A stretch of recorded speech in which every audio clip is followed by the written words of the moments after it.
Welcome to the Wealth Without Wall Street podcast, your guide to understanding how to get out of the Wall Street rat race and start your own mailbox money lifestyle. Now, don't let these handsome Southern draws fool you. These financial minds are teaching our country to enhance savings, increase cash flow, and welcome. This is the Wealth Without Wall Street podcast. Your host, Joey, the Italian Stallion IRA, joined as always by Russ, the idea guy, Morgan. Russ, today is all about perspective. Today, this 24 hours is all about perspective. We're not granted tomorrow, are we? Not in the least.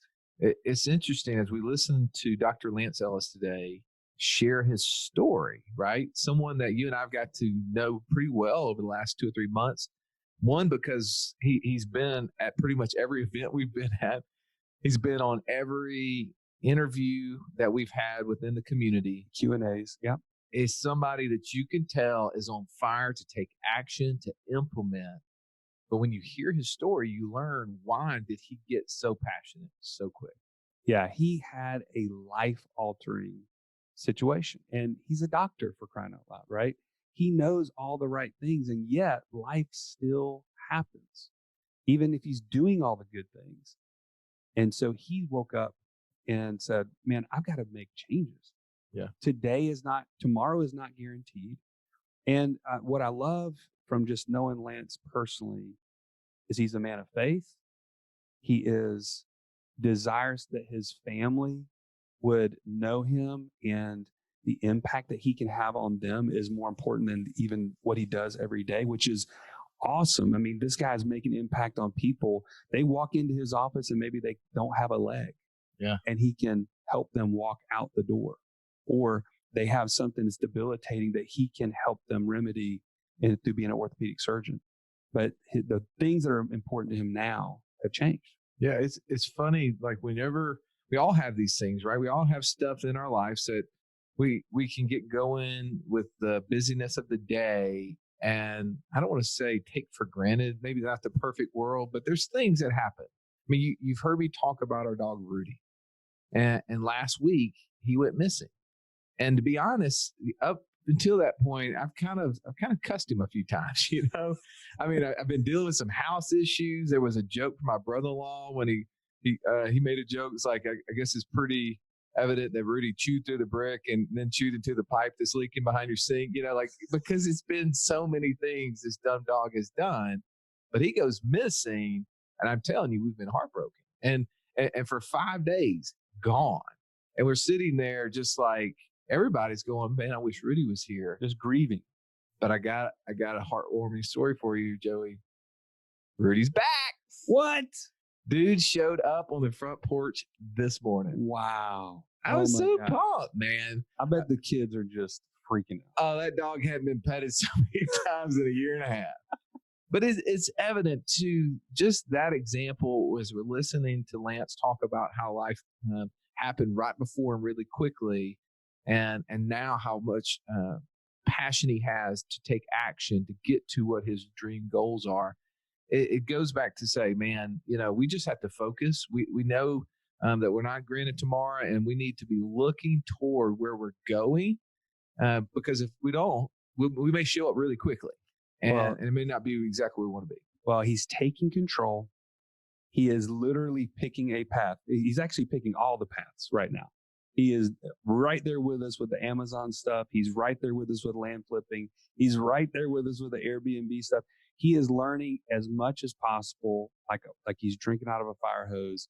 And I am confident because he's taking action, he's going to get there faster. He's going to make the things happen that he wants to see happen. So anyway, without further ado, let's jump into this interview with Dr. Lance Ellis. Dad, do you have to go to work today? If you're tired of having to answer yes to that question and you're ready to stop trading time for money, join Russ and I on this journey to financial freedom at community.wealthwithoutwallstreet.com. This is the place where you can take control. You can pick your own path and get there faster. Go to community.wealthwithoutwallstreet.com. Welcome into the show. We have Dr. Lance Ellis with us today. Lance, thanks for being here, man. No, thank you for inviting me. I'm really honored. Lance, we are looking forward to this interview because your story is where a lot of us have been in the past and where some of us will get to. And I want to start, though, at a moment that created this process in motion, right? And we're going to talk about what that process is. But it wasn't too long ago that you were standing in a place that pretty soon, Joey, I'm going to be standing, hopefully. Okay. And that is at the top of a ski slope with my family, with all the things literally downhill from me. But there was a moment in time not too long ago where you were standing on top of a ski slope and something uncomfortable happened. Talk about that. Yeah, it's obviously going to be something vivid in my memory for the rest of my life. You know, I was skiing. I was in Park City, Utah, at a place my wife and I love to go. If you've been there, we were at the top of the Orange Bubble Express. It's a nice little lift and a bunch of nice, easy runs at the backside of the mountain. And got off the top of the lift and had a really just sharp pain in my chest. I'm an orthopedic surgeon. I'm a physician. I'm not, I'm not a cardiologist, but I'm not dumb. And had this like, wow, that's weird. And, just kind of sat there for a second and worked my way through it and took some deep breath. Oh, wow, stretching and my mind starts running about what is that? And skied down the mountain and it didn't really abate. And so this should have been my first sign, like, man, something's really wrong. That I looked at my wife like, hey, I just don't feel great. I'm going to head back over to the condo and maybe take a little break from skiing today. Well, I live in Texas. I don't get to go skiing as often as I'd like, but it was one of those moments where like, that should have been a real red flag. But look, I'm 45 years old at the time. I'm healthy. I don't take a single medicine. I've never smoked a cigarette in my life. Kind of consider myself to be athletic, probably more so than I actually am. But I'd run 5 miles, a few days before we left, and I jogged because I kept thinking, I better make sure I'm not, out of shape and before we get up to the mountain. And I figured, the day before my wife tends to take a half a day off and go either get a massage or, go rest or shop, and I'll go ski stuff that she's not interested in skiing. And I'm not great, but I'll ski anything. I'll say I'll fall down any mountain. That's kind of fun. And I remember, looking up at the blue sky at one point with a ski over there and head, my helmet over there and thinking, oh my gosh, I'm too young or too old to be doing this, busting on a mountain like this. And so I thought that's what I did, just hurt my chest skiing. So finished the rest of the week skiing there and had a great time, no other issues, and got back to Texas and went back to work. And for the next couple of weeks, I just had this kind of gnawing ache in my chest. Like, man, I must have cracked a rib or something. Again, I'm an orthopedic surgeon, so everything's going to be, muscular or skeletal until proven otherwise. And just, man, something's not right. But, I'm trying not to think anything about it. And went to one of my daughter's basketball games, and I was sitting in the corner of a gym, and all of a sudden had just like a lightning bolt came out of nowhere. Felt like somebody was jabbing a steel pipe through my chest. And my wife turned to me and was like, what is going on? And I thought, I don't want to scare my daughters. And I have 3 little daughters I love very much and want to see their daddy, scared. And so I just said, I got 2 cars. I'm like, you stay here. I'm going to drive myself up to the little emergency room down the street from us. And so I drove myself up to the ER where a buddy of mine was working, walked up to the door and said, hey, man, I'm having this chest pain. And he's like, oh man, that's crazy. Let's just get this. Well, probably hurt yourself skiing. Let's just do this. And pulled me back, took and put the EKG on me. They didn't have the IV in my arm yet. And they said, oh my gosh, you're having a heart attack. Wow. And man, my life, I remember the look on my face, like the thought in my mind. And my buddy, the ER doctor, says, and right then the blood pressure cuff goes up. Your blood pressure is 180 over 110. I'm like, John, you just told me I'm having a heart attack. Like, what is my blood pressure supposed to be right now? Kind of yelling at my doctor. So we got that calmed down. So he tells you you're having a heart attack. Yeah. We're taking you back. And I'm assuming they start going through all the different procedures to, prevent that. What's going through your mind? Well, obviously my wife and my kids are the first thought in my mind. And the guy, your buddy of mine, he's like, hey, you called Evie? It's my wife. And I'm like, oh, she's at a basketball game. I'll call her in a second. He is just standing at the foot of this bed in this ER room like, you are the biggest idiot I have ever seen in my entire life. Call your wife right now. So, and again, I'm a doctor. I'm in a smaller community here in Waco, Texas. And so I called up a friend of mine who's a cardiologist. And, within an hour, I was in the cath lab. I had some stents placed and opened up. Apparently, I had a 99% blockage of the left anterior descending artery, which they call the widowmaker. And it was a sobering moment in my life. And I'll tell anybody at my number one emotion for about a month was sheer rage and anger. I'm not talk about that rage and anger. That's not what would have come to my mind. I was not thinking that. What do you mean that? Yeah. Everybody tells me, oh, you shouldn't have felt that way. I was embarrassed and angry.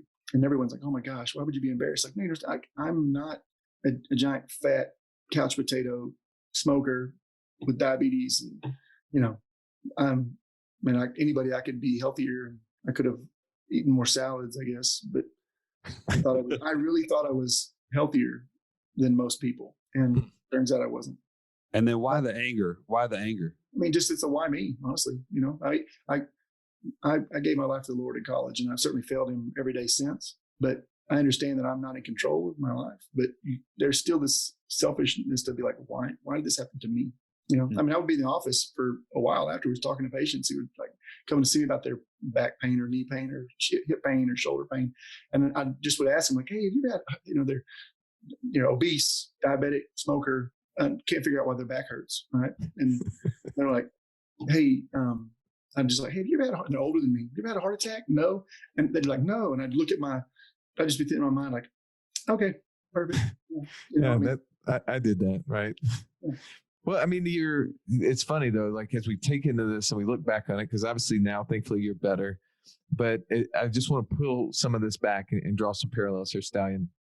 One thing I heard at the beginning, he said he went around 5 miles before he went on the ski trip, right? Yeah. He wasn't fast 5 miles. Yeah. Yeah. But that's still fine. I mean, how many times have you showed up to the dental office, gums bleeding, and like, why are your gums bleeding? Well, I've been flossing out in the parking lot, you know, right? I mean, we do that. And it's the same thing as when people come and talk to us about finances. It's like they come in and they're like, yeah, I've been working on my statements lately to try to, show you guys all of this stuff, and they got all the papers, and it's just a disheveled mess because they're trying to prepare right before this moment. But we all come to life into different positions, and the reality is that it's not perfect inside. We have lots of stuff going, but there's some other clarity that you found, and you shared that with me. I hope you'll share it on the podcast. Is that during this time frame, again, anger and rage is going through your mind, but there's some other things that came up too, outside of once you got past the health issue, and you said, man, yeah, I'm 45. I look better than the majority of the patients I see who don't have this issue. But there's some other kind of revelations that happen. Talk a little bit about that. Yeah, I mean, there's a stat that I quote to people all the time now where I learned this. One of my friends is a cardiologist, shared this with me, said for 25% of the humans in the world who have coronary artery disease, right? Dr. Word was saying you got cloggage in your arteries. 25% of people that have this, their presenting symptom is sudden death, right? Wow. And you think, wait, what? My presenting symptom was chest pain. And as angry as I was that this had happened to me, and not yet even thinking about some of the other ramifications of this now being, check marked in my medical file, I realized like, man, I should be very thankful that the Lord didn't take me just on that. My wife standing over my dead body on the top of a ski slope would have been a much different story for me and my kids. And so the minute that happened, shortly thereafter, I said there's a little bit of time of working through some of the grief stages, even though I didn't die, but like just being angry and trying to have a better mindset about, okay, what do I, like any problem, like, okay, what do I do next? What do I do? And my buddy, cardiologist, took care of me, put stents in my heart. We're like, okay, what now? I got to take pills. We got to eat salad. What do I got to do? You tell me to eat tree bark. I'll eat tree bark. I don't care. I just don't die. And it helped me realize that, like, there's a lot of things that I had been doing, which I think were what you're supposed to do. I don't have a ton of debt. I pay a credit card bill every month. I had money saved in college funds. We have money put away in savings. I've got IRAs and 401ks that I've been putting money into because that's what people told me you're supposed to do. And then I had this realization of like, I don't know that I'm going to be here when I'm 59 and a half. I don't know that I'm going to be here when I'm 65 or 70 or whatever that number is. I certainly hope to be, but it was that real eye opener that like all this stuff that I had been doing, and I'm doing fine. I mean, this is what I'm saying, that some of the podcasts, the people that come in are struggling to totally rebuild themselves because they're in a terrible financial place. And I am not, which makes me I'm not in a terrible financial place, but yet it was a realization like I have paid into this system that says someday you might be able to enjoy the benefits of this thing. And that's assuming you're going to be here. And if you're not, what you also don't realize is there are a lot of terrible things that happen to your money if you die unexpectedly. Right? They'll talk to you about, you have estate plans. That's great, but there's something called income in respect of a decedent, which means I got a 401k and I died. And so on top of the income tax that you're now going to get and the estate tax that you could possibly have, you're also going to get another tax tacked on top of that, which means they're going to get about 70% of that.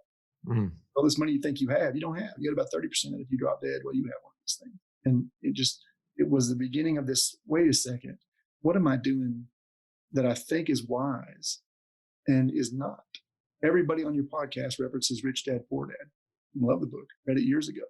And for a long time, I kind of it was kind of like frustrated. Like I felt like it was a fairy tale, right? Like if there's a guy in Hawaii that owns all this stuff and he's this rich, it should be easily discoverable who this person is. Yet he doesn't really exist. I don't care if he isn't. It's allegory. I don't care. But I also read Total Money Makeover. Christian, Dave Ramsey's in a lot of Christian churches. Well, and I love the book. I read it.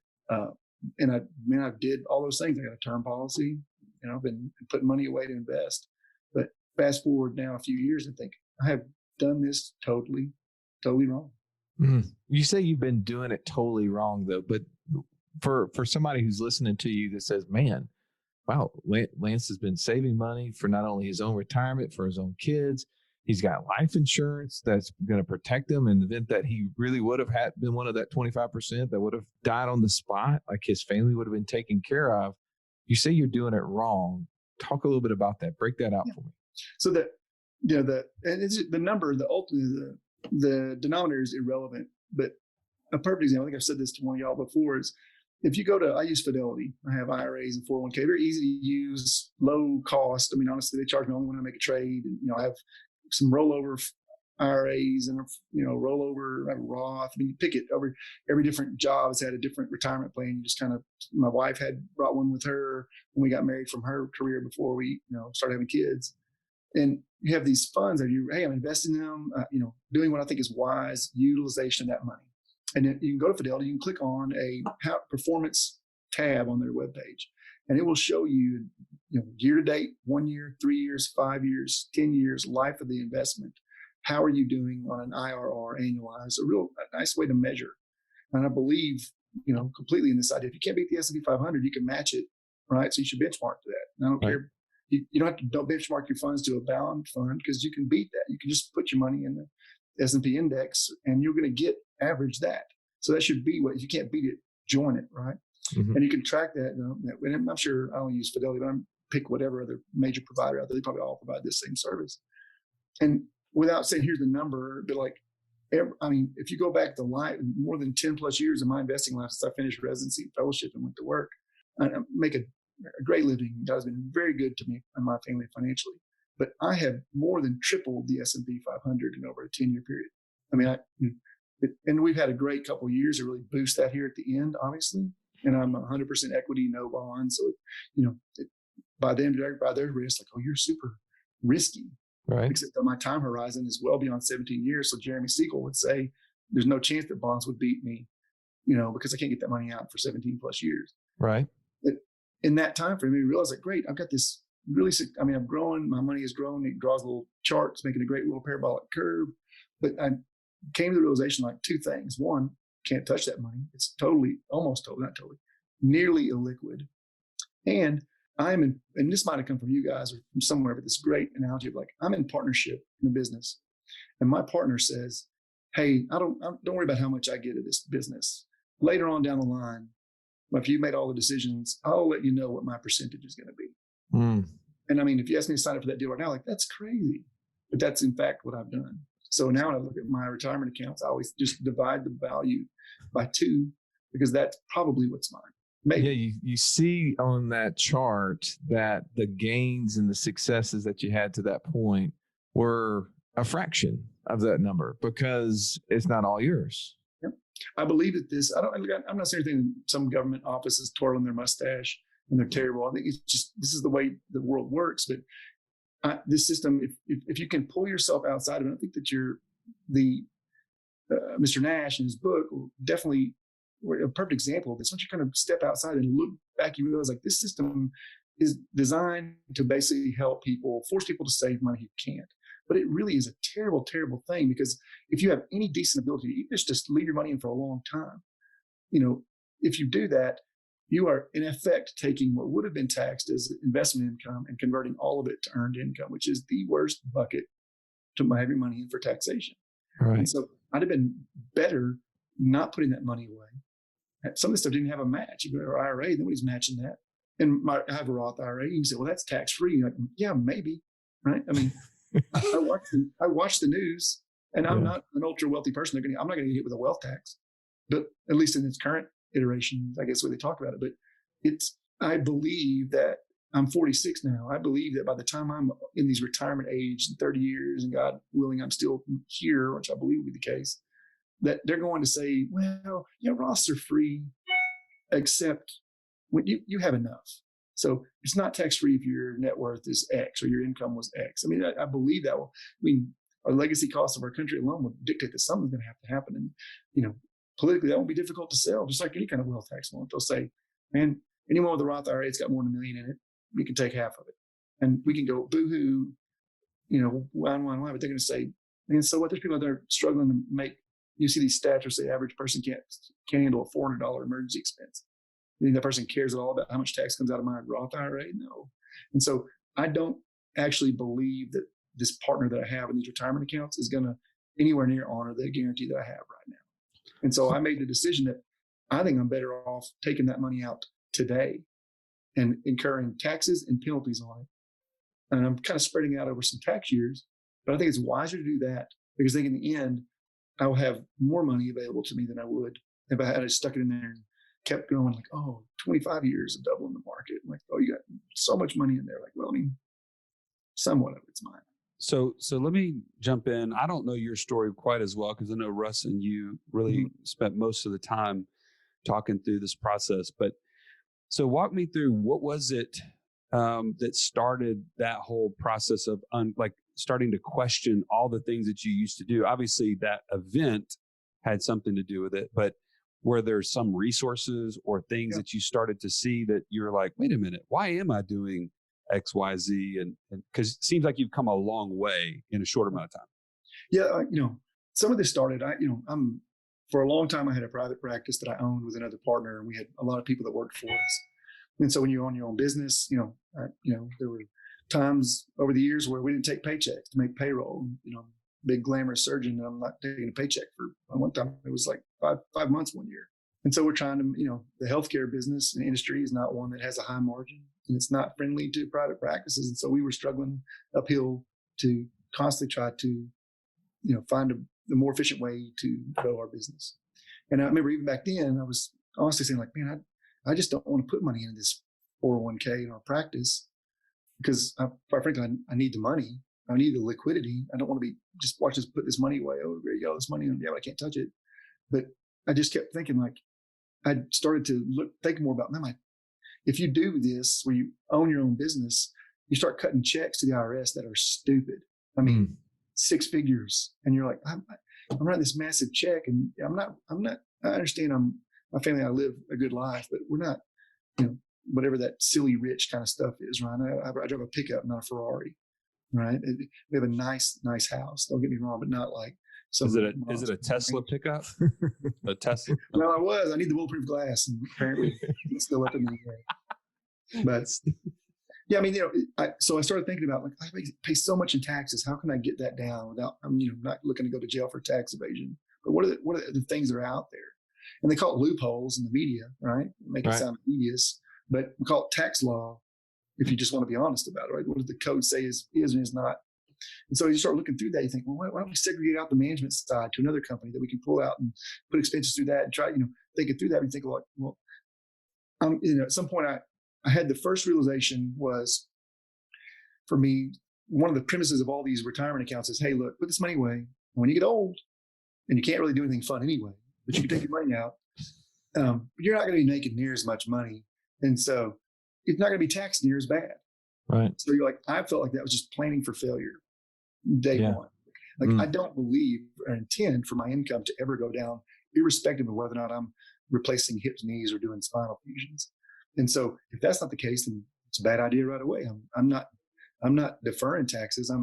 I'm switching things that would have been taxed as capital gains into something that'll be taxed as earned income, which sounds like it's not a really good idea when you think about it that way. And so then I stopped funding my 401k a couple of years ago. I'm not putting money there. I'll keep it. I'd rather have money in my bank, and I'll figure out ways to try to, minimize my tax burden. And so I read a book by, is it Tom Wheelwright? He's the CPA for Kiyosaki. He's got a book about tax-free wealth. Tax-free wealth. Just an amazing book to just get you thinking about, wait a second, I could do what? I could do this, and you realize that there's just a ton of ways that you could do things. And there's even things that aren't in that book that are wonderful techniques that you learn about. Like maybe you could do this and just try to legally minimize the amount of taxes that you pay.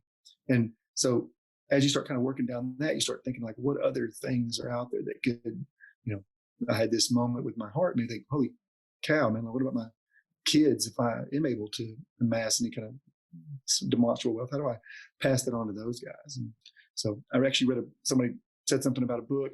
What would the Rockefellers do or something like that. It was a little bit of a throwaway. It wasn't a very super deep book, but it was the first time that I'd heard anybody say anything at all about a dividend paying whole life policy. And that was like a watershed moment. I remember I was in my truck in the hill country of Texas, basically. I remember almost where I was, and I'm like, what is this? And I was like, listening to a podcast, and it was, I say this, I think I said this to Russ on the phone. And again, and I hear this is not me here to give my testimony, but if you read the New Testament, Saul on the road to Damascus talks about scales falling from his eyes, and he became Paul, right? And he immediately just saw the world differently because of, well, not necessarily something he did.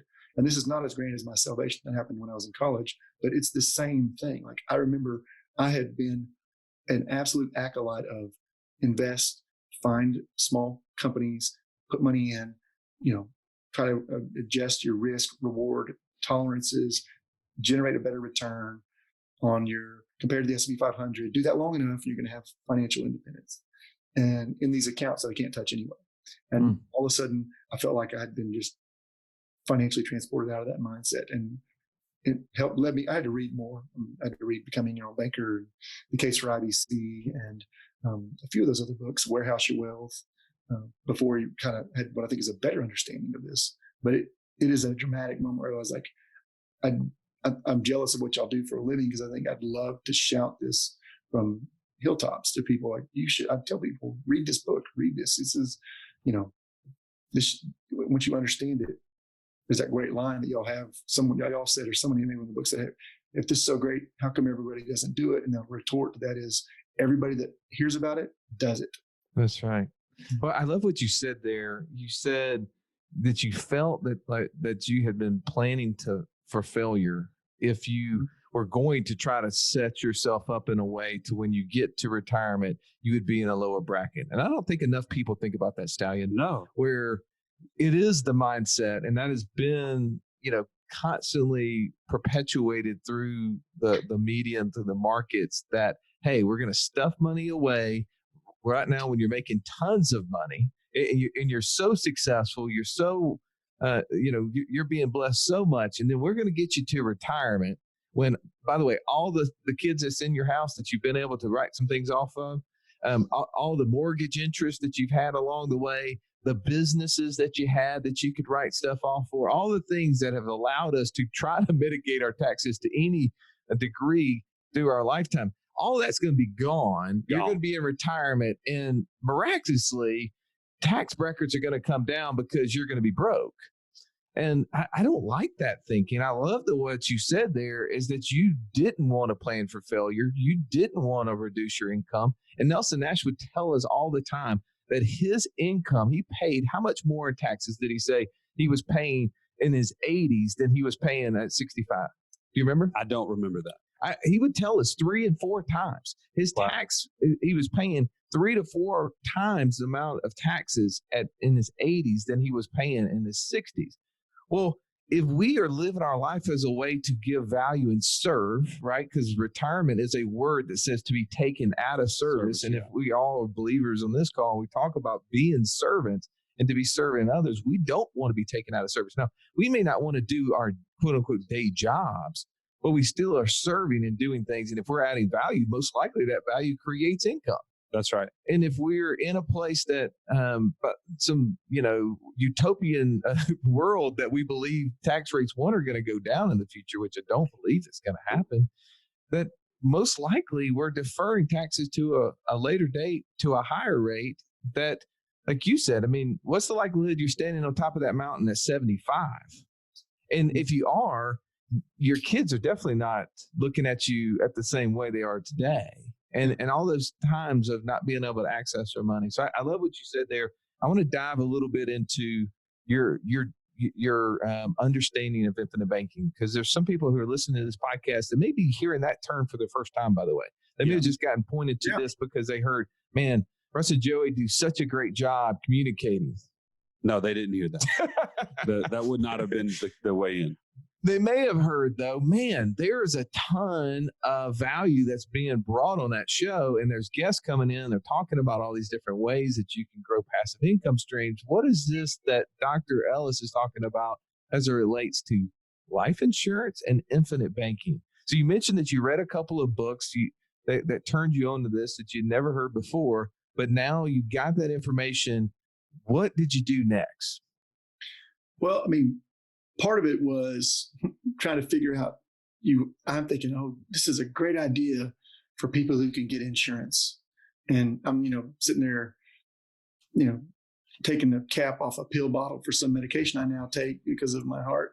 So you're thinking, man, this is a great thing. I'm gonna love it. I'm really happy for other people that can go get insurance because, must have been nice, Yeah. But then quite frankly, I like podcasts. I'm a fan of the medium. I found you guys. I just started Googling up podcasts that had to do with the infinite banking concept and YouTube videos. And there's a ton of them out there.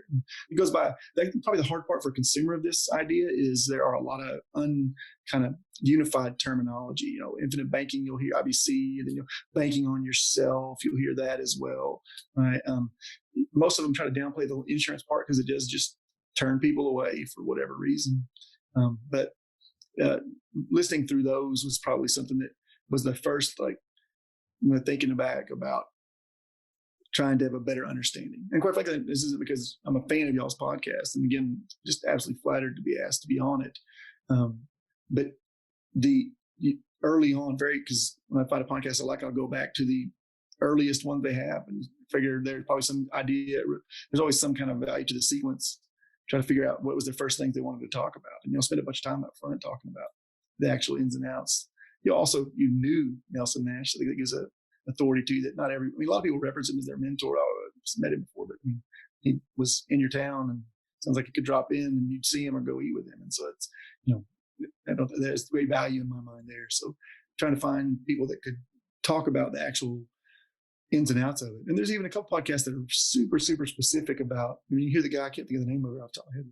He's like typing on his computer the whole time, or his calculator, like, we're going to put in 10,000 here. We're going to show you, like, very, very in the weeds, the details of it. But it helped me to understand, like, this isn't just like, put some money in a life insurance policy and somehow, now you're rich.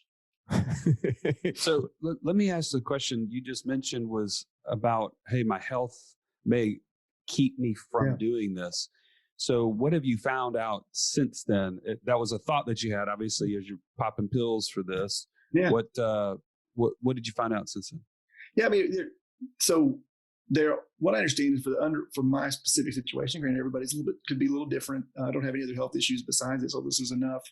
That there is a period of the insurance companies, like, they're going to insure Lance until they're pretty sure Lance ain't going to drop dead anytime soon. Because infinite banking concept is the greatest investment return if you fund a policy on day one and drop dead the next day. Right. Yeah. A ridiculous return on your investment. It's quite a hoop to jump through to get that. Right? Yeah. You don't have people just signing up just for that purpose, though. Yeah. Sure. But there are tons of medical things that maybe, can affect your ability to be insured. And some are all treated differently. Right. And so my age and the amount of, intervention that I had medically, that kind of stuff will determine whether or not the policy can be underwritten, and when is there going to be some time period where I have to wait. But that forced me to realize and learn that it's not just me. I am the primary earner of my home. My wife owns a wonderful business and she's very successful, but I'm not the only person that can be insured. And what became very clear to me, even if you don't totally believe it, I'm an absolute believer. Like, y'all think I've talked about it on one of your recent podcasts, but it's in the book, that idea of like, I believe that everybody, I love when people that always kind of hedge, just like, well, it's not going to be right for everybody. And I understand if you're living paycheck to paycheck or not even living under your paycheck or over it, yeah, maybe this isn't the right answer. You also, I think your step one is cash flow, right? I mean, pillars, right? So if you haven't got that, then you don't need to be dealing with your insurance. But just about everybody else, I believe, I tell all my friends that are close with, they're willing to talk about this stuff. Like, I think that every bit of my income should funnel through a policy first, and then come out that, income equals premium.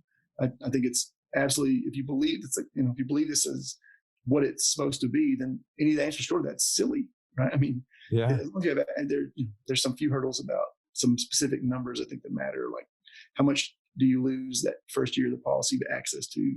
How long does it take you to get to equal amount in equals equal amount in cash value? And how long does it take you to get to every dollar I'm in is in the cash value? Every dollar I put in is in the cash value. Those are important parameters for people to see from a selling perspective.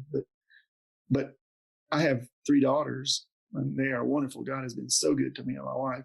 One of my daughters is Down syndrome. She's had several open heart surgeries, and she is amazing. But I'm skeptical of her ability to ever be insured. I think she and I will, for a long time, I was convinced that she and I'd be on one side of the house, the uninsurable too.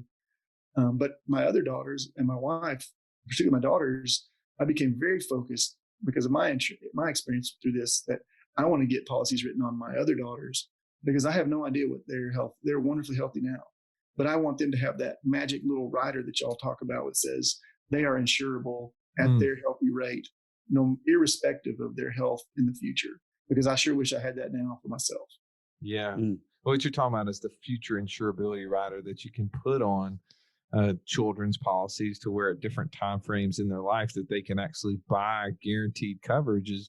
And that's an amazing thing, because as you said, we don't know. Like, you would have thought at age 45 you're going to have a heart attack, and especially with living a lifestyle that wouldn't be the one that somebody would say, there's people, like you said, are drinking and have obese and all these other health issues. Like, you could say that person's probably gonna have a heart attack, they don't quit, but you are not that person. So that's one of the benefits of having that guaranteed insurability rider for our kids.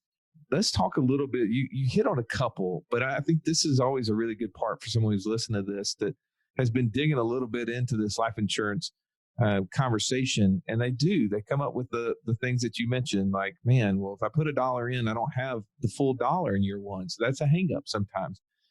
What are some of those other little things early on that you were digging through that you had to work through? And I want to kind of hear what those were, but also kind of how you were able to come to the conclusion, oh, that's not the biggest hurdle. Yeah. I mean, again, it is, some of the terminology is not, you hear dividend, right? And that means something in one world, but it really is something different in this world, right? It's a dividend, that's what they call it, because they call it that for 140 years, but it's really a return of premium, right? So you're like, well, I can get a dividend somewhere else, and I can get a better dividend, or, whatever. And then premium is another one, right? We all view this as an expense. Not all, I should say all, but when you come into this, most people, if you've ever had any kind of insurance policy, whether it's homeowners, car, or even a term life policy, you're like, it's a premium. Well, it equals expense. And you might say, do you want me to get a bigger premium, like a massive premium, right? I mean, like, that seems like a really great idea. Thanks a lot. Hey, good talking to you. I'm glad you're doing better. See you the next day. That's right.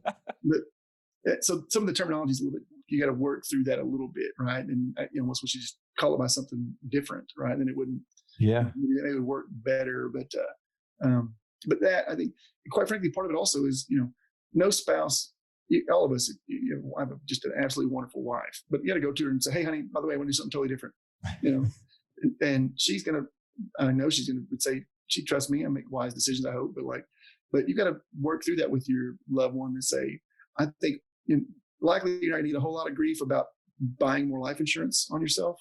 Rather than like, oh, that's a great idea. But you will get grief when you start saying, oh, and it might be $50,000 premium this year or $100,000 if you want to get a, I mean, like I said, I'd love to make more that I'd make premium payments bigger than that. Right. If it were up to me. And that also gets to like, wait a second, whoa. And then for anybody, I don't care who you are, any normal, awesome spouse is going to say, how much you, what? How much you putting away? Do we need that much life insurance on you? Like, like I'm the one that should be worried because I might be the one who wakes up dead and my wife's got a new, some nice new stuff. But when you get past that of the terminology and those things, I've yet to have anybody you guys do this every day. I just do this because I became interested and tell people about it. You get a lot of glassed over eyes of like, okay, yeah, great. Hey, it's good seeing you. Talking about insurance. It's hard because you're like, no, I'm not really talking about insurance. And it's this wonderful component. I mean, I'm an orthopedic surgeon. For many years, I was a trauma surgeon, and I have never been sued for malpractice. I'm very thankful to say that out loud. Take care of some really tough things. It's a difficult patients at times. But like, man, I would absolutely, every physician I know should be doing this because quite frankly, you need asset protection. Yeah. I mean, there's a part of it that's not, some asset protection. Most people aren't worried about getting sued, like that. But man, most doctors I know are. And, Texas is a homestead state. You just put a bunch of money in your house and hope that, they don't get up above that amount that's in there. But like, why not have a boatload of this value sitting around in this way? Not in a way that, again, that the part that is hard to get people to really grasp is this idea of this is not an either or decision. Right? There's that book, The And Investment, right? Like you can do this. I don't care. You want to invest your money in Bitcoin, go invest in Bitcoin. But if you put in a policy first, build up this basis, your guaranteed payment every year, your dividend plus dividends are declared by these mutual insurance companies, you can still policy loan that stuff right out and go buy every bit of whatever thing you want to buy. And you're not losing that. It's the number, that's magic numbers that people just don't picture at first. So this is a great segue because what you're saying is the policy is not the end, right?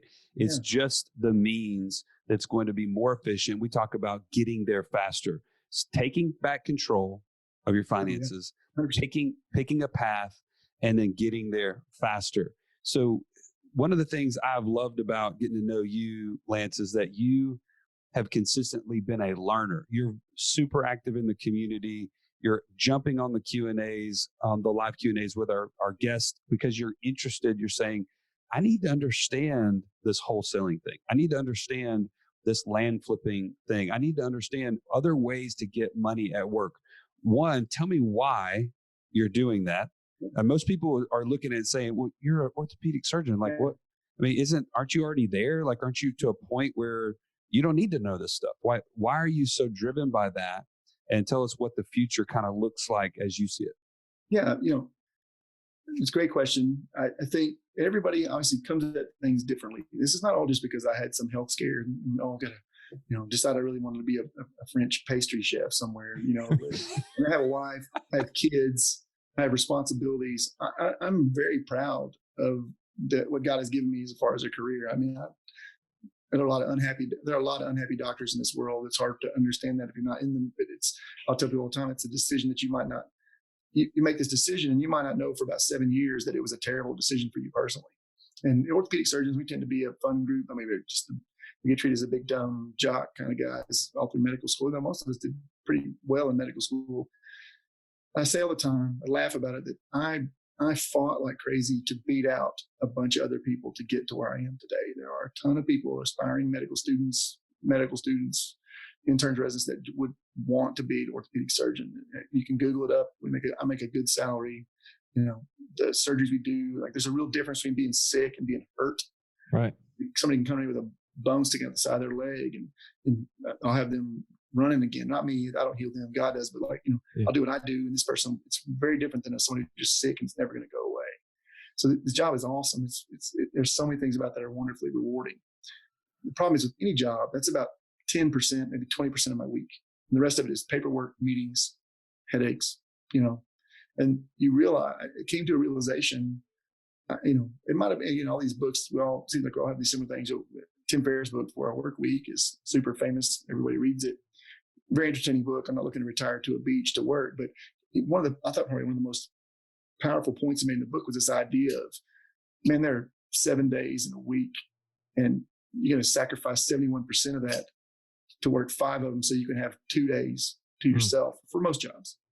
My job, sometimes I work every other weekend. So I'd work, for every 14 days, I got 2 off. Because I was, it was a never-ending need. People need to be fixed when they're badly hurt. They don't take timeouts for me to go spend time with my kids. They wreck their motorcycle or injure themselves. And so it came to this realization that, like, man, I'm not scalable, and I make a great living, but I am a glorified laborer.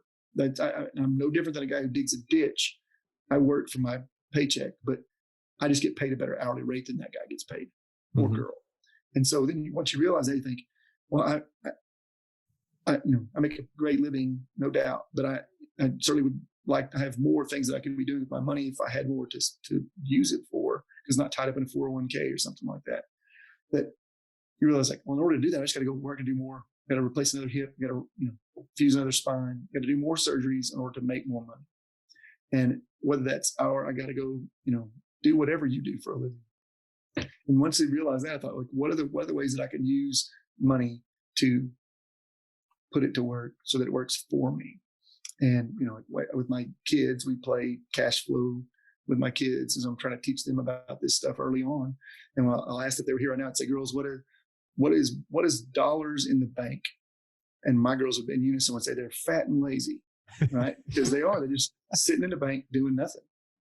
And so trying to find ways, what are the things that I can do? Look, I have done a bunch of things that I think are passive, or trying to develop passive. And I don't think passive income to me is a little bit of a misnomer.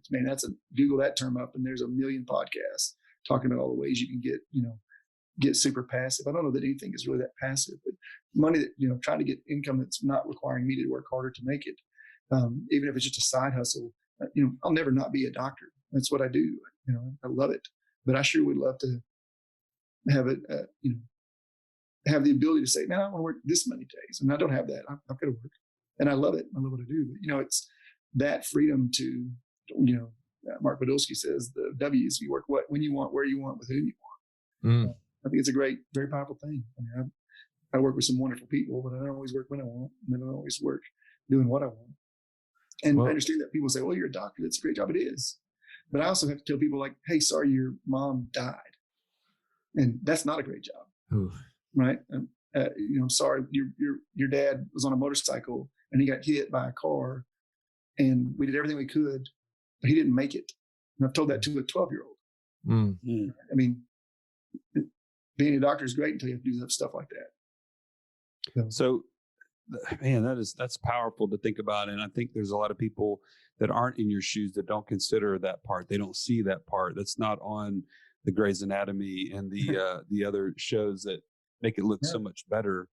So what does the future look like for you as it relates to this, getting money to work?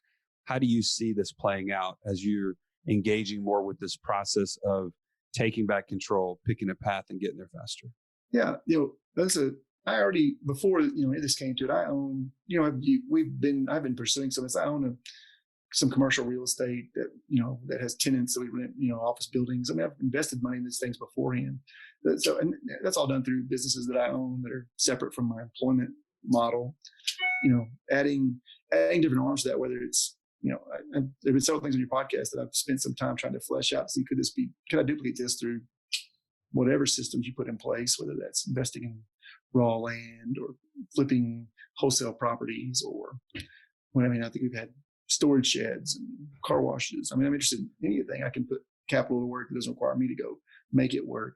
And I think I'll continue to do that. I think that if I had being realistic about my assessment of, like, those activities tend to always work a little bit, and just kind of adding on a building block and a building block to it. At some point you realize, you look back and think, oh man, I've created X amount of whatever this measurable thing you're looking for, whether it's monthly passive income or value that's sendable to your family. I think probably something I focus a lot on right now is just the idea of, but this is because of my unique experience, or for my age and for me, I do spend a bunch of time thinking on how is the structure setting up that's going to have my family trust, plus my daughter's special needs trust, plus, how are we going to build those things in place so that if I am wrong about my ability to, I'm gotten through this, I'm going to do great, I'm going to be around for a long time, that will already be lined up, and just put much more urgency on that than it probably would have if this never happened to me. I think, I'll get around to getting I have a will. My wife and I have done that, but I don't have what I would describe as a very efficient bloodline trust that's set up to protect my children and my wife from whatever happens in the future. So I think that's been a big gist of, and quite frankly, the life insurance model just fits perfectly into this. That I told Russ that I never can remember the guy's name, but the guy with the giant beard who does all the real Aaron Chapman. Aaron B. Chapman. That's right. Aaron B. Chapman. That dude, like his description of his kind of like somewhat confrontational family trust experiment. You know what I mean? Like, look, you want to be in this, you're in it, fine. Get a policy, you're out. You're out. You're in, you're out. He definitely came across in the podcast as like, he might actually kick one of his kids out of the trust.